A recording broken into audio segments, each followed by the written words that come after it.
How to change Facebook Messenger notification sound. Start by opening the Facebook application on your phone.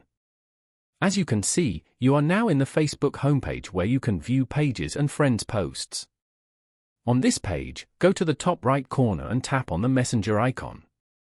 You will then be taken to the Facebook Messenger app. Here, you can view all your chats with friends.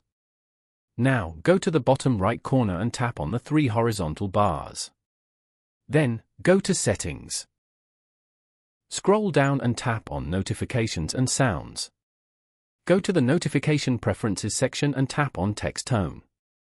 From here, you can choose and change your message notification sound. Select a sound from here.